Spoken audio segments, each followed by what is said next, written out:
Re റിലീസുകളുടെ കൂട്ടത്തിലേക്ക് വീണ്ടും ഒരു സിനിമയും കൂടി എത്തിയിരിക്കുകയാണ് സമ്രിൻ ബദ്ലഹീം. ഏകദേശം 27 വർഷങ്ങൾക്ക് ശേഷമാണ് ആ ഒരു സിനിമ വീണ്ടും തിയേറ്ററിലേക്ക് എത്തുന്നത്. അപ്പോൾ 2 ദിവസം മുമ്പ് ആ ഒരു സിനിമയുടെ ഒരു പ്രസ് മീറ്റും അതിൻ്റെ പുതിയ ട്രെയിലർ ലോഞ്ചൊക്കെ ഉണ്ടായിരുന്നു. അപ്പോൾ അതിൽ സംവിധായകൻ സിബി മലയിൽ ഉൾപ്പെടെ കുറേ പേര് അതിൽ പങ്കെടുത്തിരുന്നു.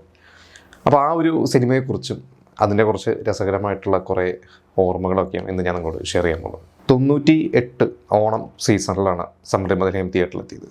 അപ്പോൾ കുറേ പേർക്കൊക്കെ അറിയായിരിക്കും ആ ഒരു ഓണം എന്ന് പറയുന്നത് സിനിമ തിയേറ്ററുകൾക്കൊക്കെ ഒരു ചാകരയായിരുന്നു. കാരണം ഹരികൃഷ്ണൻസും സമ്രിൻ ബദ്ലഹീം ഇങ്ങനെ 2 വമ്പൻ സിനിമകളാണ് അന്ന് പ്രധാനമായിട്ടുണ്ടായിരുന്നത്. പിന്നെ വേറെയും കുറച്ച് സിനിമകളുണ്ടായിരുന്നു. അത് കഴിഞ്ഞ് പിന്നെ ഓണം കഴിഞ്ഞ് ഒരു ഏകദേശം ഒരാഴ്ച കഴിഞ്ഞപ്പോൾ തന്നെ പഞ്ചാബി ഹൗസും എത്തി.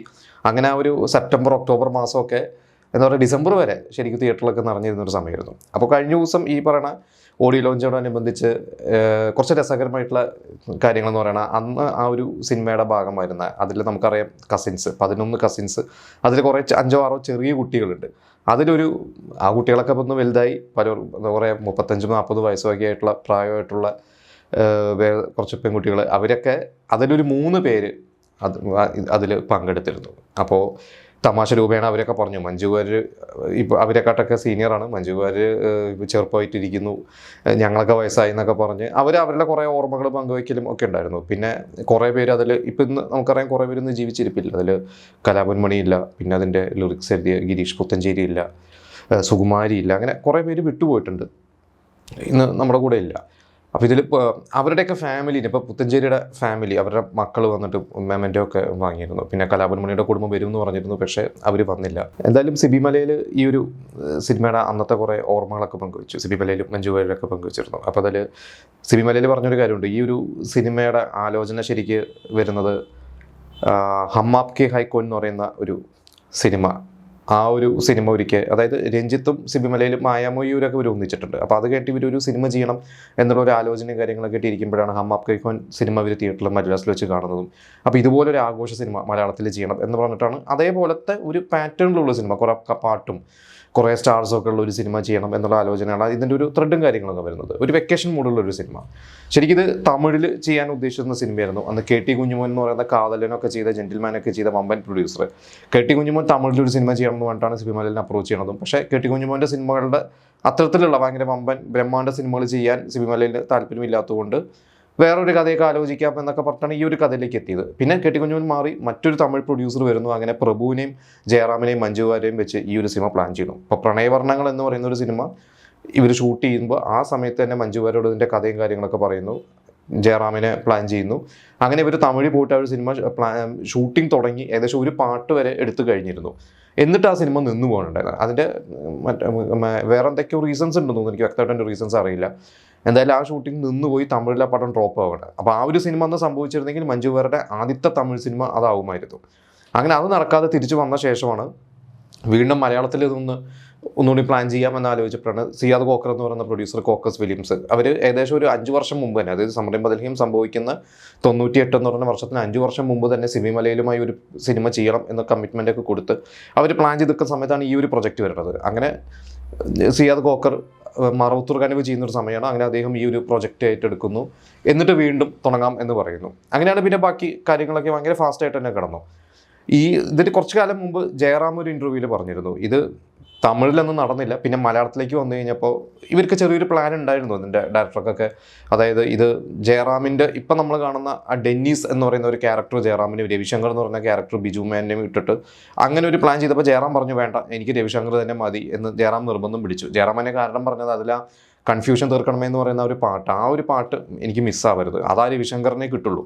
അങ്ങനെയാണ് ജയറാം അത് ഉറപ്പിച്ചത്. പിന്നെ മറ്റേ റോളിൽ സുരേഷ് ഗോപി വന്നു. അപ്പോൾ സുരേഷ് ഗോപി തൊട്ട് മുമ്പ് പ്രണയവർണ്ണങ്ങൾ എന്ന സിനിമയിലൊക്കെ ഭാഗമായതുകൊണ്ട് സുരേഷ് ഗോപിയും എന്താ പറയുക സന്തോഷത്തോടു കൂടി തന്നെ ആ കഥാപാത്രം സ്വീകരിച്ചു. അങ്ങനെയാണ് വന്നത്.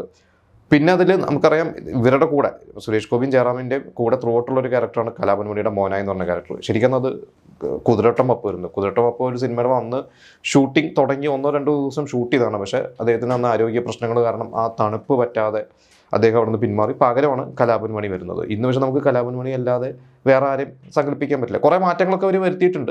കാരണം കുതിരട്ടം പപ്പു ഇവരെക്കാട്ടൊക്കെ കുറച്ച് സീനിയർ ആയതുകൊണ്ടും ഇതിൽ പക്ഷേ മോനയുടെ ക്യാരക്ടർ ഏകദേശം ഇവരെക്കാട്ടൊക്കെ പ്രായക്കുറവുള്ള ഒരു കഥാപാത്രമൊക്കെ ആയതുകൊണ്ട് ആ ഒരു രീതിയിലോട്ടൊക്കെ എന്തായാലും സ്ക്രിപ്റ്റിൽ മാറ്റങ്ങൾ വരുത്തിയിട്ടുണ്ടാവും. പിന്നെ സിബി മലയിൽ പറഞ്ഞിരുന്നത് ഷൂട്ട് തുടങ്ങുമ്പോഴൊന്നും മോഹൻലാലിൻ്റെ കഥാപാത്രം അല്ലെങ്കിൽ മോഹൻലാലൊന്നും മനസ്സിലേ ഇല്ല, എഴുതി വന്നു, ആ ഒരു ഷൂട്ട് നടക്കുമ്പോഴാണ് ആരെങ്കിലും ഒരു ക്യാരക്ടർ ചെയ്യണം.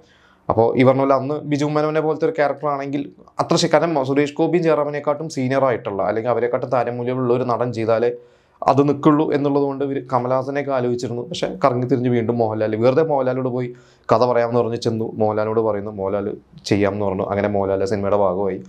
പിന്നെ ഈ പറഞ്ഞ പോലെ ആ സിനിമ നമുക്കറിയാം എവിടെയോ എത്തി ആ ഒരു സിനിമ. ഇന്നും ആ ഒരു സിനിമയുടെ ഫ്രഷ്നെസ് നഷ്ടപ്പെട്ടിട്ടില്ല, ഇപ്പോഴും നമ്മൾ കാണുന്നതാണ്, ടി വിയിലൊക്കെ വന്നാൽ കാണുന്നതാണ്. അപ്പോൾ വീണ്ടും ഇവർ പറഞ്ഞത് ഇവർക്ക് തന്നെ ഇതേ ടീമിൻ്റെ തന്നെ ദേവദൂതൻ എന്ന് പറയുന്ന സിനിമ അന്ന് തിയേറ്ററിൽ പരാജയപ്പെട്ടെങ്കിലും പിന്നീട് വർഷങ്ങൾ കഴിഞ്ഞിട്ട് തിയേറ്ററിൽ റിലീസ് ചെയ്തപ്പോൾ പ്രേക്ഷകർ സ്വീകരിച്ചു. അപ്പോൾ ആ ഒരു ധൈര്യമാണ് ഇവർക്ക് ഈ ഒരു സിനിമ വീണ്ടും തിയേറ്ററിലേക്ക് ഇറക്കാൻ, എന്താ പറയുക, അത് ഇറക്കാൻ കിട്ടിയ ഒരു ധൈര്യം അതാണെന്ന് തന്നെയാണ് അവർ പറഞ്ഞത്. പിന്നെ ഈ ഒരു സിനിമ അന്ന് പ്രിയദർശൻ റീമേക്ക് ചെയ്തിരുന്നത് കുറച്ച് കാലങ്ങൾ കഴിഞ്ഞിട്ട് ലേസ എന്ന് പറഞ്ഞ പേരിൽ, അന്ന് അതിൻ്റെ പേരിൽ കുറേ പ്രശ്നങ്ങളൊക്കെ സംഭവിച്ചിരുന്നു. എത്ര പേർക്ക് അത് ഓർമ്മയുണ്ടെന്ന് അറിയില്ല. കാരണം അന്ന് റൈറ്റ്സ് സമ്മറിൻ ബദ്ലഹേമിൻ്റെ റൈറ്റ്സ് വാങ്ങാതെ ആണ് പ്രിയദർശൻ അത് ചെയ്തതെന്നാണ് അന്ന് പറഞ്ഞിരുന്നത്. എന്നിട്ട് ഇവർ അതിൻ്റെ ഒരു പേരിലൊരു കേസും കാര്യങ്ങളൊക്കെ പോയപ്പോൾ പ്രിയദർശൻ പറഞ്ഞു, ഞാൻ സമ്മറിൻ ബദ്ലഹേം അല്ല, ഞാൻ വേറെ ഒരു 2 ഇംഗ്ലീഷ് സിനിമയിൽ നിന്ന് ഇൻസ്പയർ ചെയ്തിട്ടാണ് ഞാൻ ചെയ്തതെന്ന് പറഞ്ഞു. അങ്ങനെ കുറേ തർക്കങ്ങളൊക്കെ സംഭവിച്ചു. അത് തൃശ്ശയായിരുന്നു അഭിനയിച്ച ശ്യാം എന്ന് പറഞ്ഞ നടൻ. പിന്നെ ജയറാമിൻ്റെ റോൾ അത് വിവേകാണ് ചെയ്തത്. അപ്പം അതിൽ ശരിക്കും അന്ന് ശ്യാമിൻ്റെയും തൃശ്ശയുടെയൊക്കെ തുടക്കകാലത്താണ്. അപ്പോൾ ഇവർ 12B എന്ന് പറയുന്ന ഒരു സിനിമയൊക്കെ ഒന്ന് ചെയ്ത് ശ്യാം ഇങ്ങനെ ഒരു സ്റ്റാർട്ടപ്പിലേക്ക് ഇങ്ങനെ കയറി വരുന്ന ഒരു സമയമാണ്. അപ്പോൾ ആ സിനിമ അന്ന് കുഴപ്പമില്ലാത്തൊരു വിജയമായിരുന്നു എന്നാണ് എൻ്റെ ഓർമ്മ, ലേസ. പക്ഷേ പിന്നീട് ഇവർ ആ പ്രശ്നങ്ങളൊക്കെ പറഞ്ഞ് സോൾവ് ആക്കി, എനിക്ക് തോന്നുന്നു കുറച്ച് കോമ്പൻസേഷൻ കൊടുത്തു എന്നൊക്കെ തോന്നുന്നു. എനിക്കിപ്പോൾ കൃത്യമായിട്ട് ഓർമ്മയില്ല. എന്തായാലും അത് പക്ഷേ ഫുള്ളായിട്ട് സമ്മറിൻ ബദ്ലഹേം എന്ന് പറയാൻ പറ്റില്ല. ഇതിൽ മോഹൻലാൽ ക്ലൈമാക്സിൽ വരുന്നുള്ളൂ. അതിലൊരു മാധവൻ്റെ ഒരു ക്യാരക്ടർ അത്യാവശ്യമുണ്ട്, ഒരു സോങ്ങും കാര്യങ്ങളൊക്കെ ഉണ്ട്. ആ സിനിമ കണ്ട എല്ലാവർക്കും കുറേ ഹാരിസ് ജയരാജിൻ്റെ ഉഗ്രൻ പാട്ടുകളൊക്കെ ആയിരുന്നു. ഹാരിസ് ജയരാജിൻ്റെ ഒരു തുടക്കാലത്തെ കത്തിക്കേറി വരുന്ന ഒരു സമയമായിരുന്നു അത്. പിന്നെ ഈ ഒരു സിനിമയുടെ ക്ലൈമാക്സ് നമുക്കറിയാം, മോഹൻലാൽ വരുന്നു, മോഹൻലാലിൻ്റെ ഒരു റിക്വസ്റ്റിൽ മഞ്ജു വാര്യരെ സുരേഷ് ഗോപിയുടെ കഥാപാത്രം താലി കെട്ടുന്നതൊക്കെയാണ്. പിന്നെ നമ്മൾ കാണുന്നത് നേരെ ഒരു ക്ലൈമാക്സിൽ ഏറ്റവും അവസാനത്തെ ആ ഒരു ഭാഗത്തേക്കാണ് വരുന്നത്. അതായത് ഭയങ്കര സന്തോഷവതിയായിട്ടുള്ള മഞ്ജു വാര്യരും ഇവരെ കസിൻസിനൊക്കെ യാത്ര അയക്കുന്നതും അങ്ങനെയൊക്കെയാണ്. അപ്പോൾ ഈ ശരിക്ക് ഇതിൻ്റെ ഇടയ്ക്ക് ഒരു സീൻ ഉണ്ടായിരുന്നു. അത് സിബി മലയിൽ കഴിഞ്ഞ ദിവസം ആ ഒരു ഫംഗ്ഷനിൽ പറയുകയും ചെയ്തു. കാരണം ശരിക്ക് നമ്മൾ ഇന്ന് കാണുമ്പോൾ മോഹൻലാലിനെ മാത്രമേ വിവാഹം കഴിക്കൂ, അല്ലെങ്കിൽ മോഹൻലാലിന് വേണ്ടി മരിക്കാൻ തയ്യാറായിരിക്കുന്ന മഞ്ജു വാര്യർ മോഹൻലാലിൻ്റെ നിർബന്ധത്തിന് വഴങ്ങി സുരേഷ് ഗോപിനെ കല്യാണം കഴിച്ച് നെക്സ്റ്റ് ഒരു സീൻ കാണിക്കുന്നത് ശരിക്കും ഭയങ്കര സന്തോഷവതിയായിട്ടൊരു മഞ്ജു വാര്യരാണ്. അപ്പോൾ ഇത് ശരിക്കും ലോജിക്കലി വേണമെങ്കിൽ ഒരു പ്രശ്നമുണ്ടെന്ന് പറയാം. പക്ഷേ അതുകൊണ്ട് അവർ അതിലൊരു സീൻ ഷൂട്ട് ചെയ്തിരുന്നു. അതിൽ ഈ പറഞ്ഞ പോലെ മഞ്ജു വാര്യരെ സുരേഷ് ഗോപി കല്യാണം കഴിച്ച് വീട്ടിലോട്ട് വരുന്നതും ജയറാമിൻ്റെ ഒരു കഥാപാത്രമൊക്കെ ഇവരുടെ പാരൻസിനെയും മറ്റു ബന്ധുക്കളെല്ലാവരെയും കൺവിൻസ് ചെയ്യിപ്പിച്ചിട്ടുള്ള ഒരു വലിയൊരു സീൻ ഉണ്ടായിരുന്നു. ഈ ഒരു സീൻ അന്ന് തിയേറ്ററിൽ ആദ്യത്തെ ഷോ കാണിച്ചിരുന്നു. പക്ഷെ അത് അന്ന് ഭയങ്കര ലാഗ് പ്രേക്ഷകർക്ക് ഫീൽ ചെയ്യുന്നു എന്ന് പല തിയേറ്ററുകാർ പറഞ്ഞ ആ ഒരു സീൻ കട്ട് ചെയ്ത് കളഞ്ഞു കഴിഞ്ഞപ്പോൾ വലിയ കുഴപ്പമൊന്നുമില്ല. അപ്പോൾ ലെങ്ത്തും ഒരുപാടുണ്ട് ശരിക്കും സിനിമയിൽ. അപ്പോൾ കട്ട് ചെയ്ത് കളഞ്ഞു കഴിഞ്ഞപ്പോൾ ലെങ്ത്തും കുറഞ്ഞു, വലിയ കുഴപ്പമൊന്നും പ്രേക്ഷകർക്ക് ആർക്കും ഫീൽ ചെയ്യില്ല. അങ്ങനെ ഒരു സീൻ ഉള്ളതായിട്ട് തന്നെ ഫീൽ ചെയ്യില്ല. അതുകൊണ്ട് ആ ഒരു സീൻ കട്ട് ചെയ്ത് കളഞ്ഞതാണ് എന്നൊക്കെ സിനിമയിൽ, അത് ഈ അടുത്ത് കുറച്ച് മുമ്പ് സിനിമയിൽ ഒരു ഇൻ്റർവ്യൂവിലാണ് ഇത് ശരിക്കും റിവീൽ ചെയ്തത്. അന്ന് ഇങ്ങനെ ഒരു സീൻ ഉണ്ടായിരുന്നു, കുറേ കട്ട് ചെയ്ത് കളഞ്ഞതാണ്, അതാണ് ആ ലെങ്തി ആയിട്ടുള്ള സീൻ കട്ട് ചെയ്ത് കളഞ്ഞതാണെന്നുള്ളതൊക്കെ. പിന്നെ അതൊന്നും ഇനി ഫിലിമിലൊക്കെ ആയതുകൊണ്ട് ചിലപ്പോൾ അതൊന്നും സൂക്ഷിച്ച് വെച്ചിട്ടുണ്ടാവില്ല. ഇന്നാണെങ്കിൽ നമുക്കറിയാം ഒരുപാട് സിനിമകൾ ഡിലീറ്റഡ് സീൻസ് എന്ന് പറഞ്ഞ് തിയേറ്ററിൽ കാണിക്കാത്തതോ അത് OTT വരുമ്പോൾ കാണിക്കാറുണ്ട്, അല്ലെങ്കിൽ ഇതൊന്നും ഇല്ലാതെ അവർ യൂട്യൂബിൽ ഇടാറുണ്ട്. അപ്പോൾ അന്നൊന്നും പിന്നെ അതത്ര പോസിബിൾ അല്ലാത്തതുകൊണ്ട് അതെവിടെയാണെന്ന് ഇപ്പോൾ അറിയില്ല എന്ന് തോന്നുന്നു. പിന്നെ ഇതിൽ നമുക്കറിയാം, ഇതിൽ ആ മഞ്ജു വാര്യരുടെ ഒപ്പമുള്ള ആ മൊത്തം ഒരു 5 വലിയ കസിൻസ്, വലിയ പെൺകുട്ടികൾ. അതിൽ മയൂരി ഇന്ന് ഈ പറഞ്ഞ പോലെ നമ്മുടെ കൂടെ ഇല്ല, കലപന്മണിയും സുകുമാരിയൊക്കെ പോലെ മയൂരിയും നമ്മൾ വിട്ടുപോയതാണ്. പിന്നെ അതിലൊരു കഥാപാത്രം ചെയ്തത് മഞ്ജുള, അവർ മഹേഷ് ബാബുവിൻ്റെ സൂപ്പർ സ്റ്റാർ മഹേഷ് ബാബുവിൻ്റെ സഹോദരിയാണ്. പിന്നെ ശ്രീജ എന്ന് പറഞ്ഞ ആർട്ടിസ്റ്റ്, പിന്നെ സംഗീത രസിക എന്നുള്ള പേരിൽ തമിഴിലൊക്കെ അഭിനയിച്ച പിതാമഹനിലൊക്കെ നമ്മൾ കണ്ടിട്ടുണ്ട്. അപ്പോൾ ഇവരൊക്കെയാണ്. അപ്പോൾ ഇതിൽ ആ പൂച്ചേനെ കൊടുത്തയക്കുന്നത് ആരാണെന്നുള്ള ഒരു ഇത് ഇപ്പോഴും ഒരു സസ്പെൻസ് ആയിട്ട് തന്നെയാണ് നിൽക്കുന്നത്. അപ്പോൾ ഈ വീണ്ടും റിലീസ് ചെയ്യുമ്പോൾ അതുണ്ടാവുമോ എന്നൊക്കെ ചോദിച്ചപ്പോൾ സിബി മലയിൽ പറഞ്ഞത് ആ ഒരു സിനിമയിൽ തന്നെ അവർ അവസാനം പറയുന്നുണ്ട്, ഒരു 2 പേരെ ഷോർട്ട് ലിസ്റ്റ് ചെയ്തിട്ടുണ്ട്, മയൂരിയുടെ കഥാപാത്രവും സംഗീതയുടെ കഥാപാത്രവും.